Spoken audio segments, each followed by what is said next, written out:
how my relationship with others affect my spiritual growth. Yes. So for that, you should try and surround yourself with people who think about spiritual matters. If all our companions and all around us, Sangha, is thinking in a different direction, it will definitely affect us. So, associating with people around us who are also thinking on spiritual lines is called a satsanga. Sangha means group. Together, Sat is the truth. Human beings are society animals. They cannot take decisions and live alone and do. We are society animals. What society we are in, it will affect us.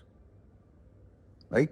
So, if you are in a company of people who are not interested in spiritual matters, you will be affected by it. If you are with a company of people who are interested, then you are affected positively by it in your spiritual journey. Above all, if you associate with a spiritual person who has touched something, then you are clear.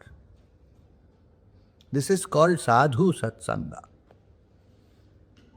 In this manner, Master, I want to ask you about the what they call it. What is the means that you have to use to protect yourself internally when you are forced to a certain group of people, or your job forcing you? Like, imagine I am a nurse in a hospital. I am seeing all the physical and the emotional suffering of people. My job, not only doing the medical part, I'm also involved in delivering emotional and how I can deal with these people if I am working like the video we saw the other day in a jail with a really people with a heavy load in their life. I have personal experiences. I have been to all jails where serious criminals are going to be hanged the third day and they are sitting in front of me saying, please help, say something. How do we do it?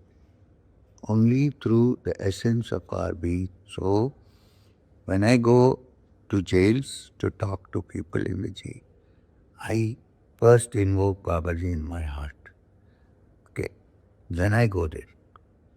You see that the worst criminals, I went to a high security jail in India.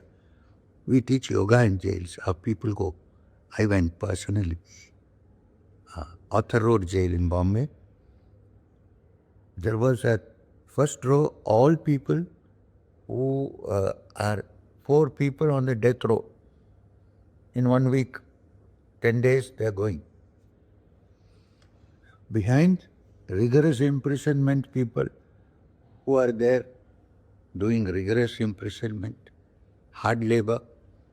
Third row, life imprisonment. They cannot hope to come out. And so on in grades, less offenders. The guy who is in the front row, one of them, who sentenced already, in the next 4 days he is going to be hanged. And the policemen around me are very nervous. They don't know what that guy will do. Anyway, he is going to die. He can do anything. So he said, do you want guard? I said, no, I don't want guard. Babaji said, I didn't tell you. I don't want guard. One of them, huge, hefty guy, I think he hit somebody and he died. That is why he is in jail. He stood up and he said, I don't want to speak, ask you anything. Then what do you want to do? Why did you stand up? I want to cry in front of you. Can I do that? I said, you want to? Yes, I just want to cry in front of you. He stood up and started crying, whole body shaking. It went on for full 10 minutes, he cried. After this 10 minutes he cried, he said, can you touch me? The jail superintendent said, no. I said, yes. Because he said, there is no guarantee. I said, no, I have a guarantee. So I touched him. Then he sat down. He said, now I am satisfied, I am going in peace. See? So how does it influence the person? Depends on your heart. Your true intention. Your heart. There is no criminal in this world, believe me. So many people who are big politicians, big people, they are all walking free. Hundreds of people have been killed. And one guy, he goes out into the field, his brother is fighting with him, he hits him. He dies. He's in jail. You see? So, what is the other message? What I said?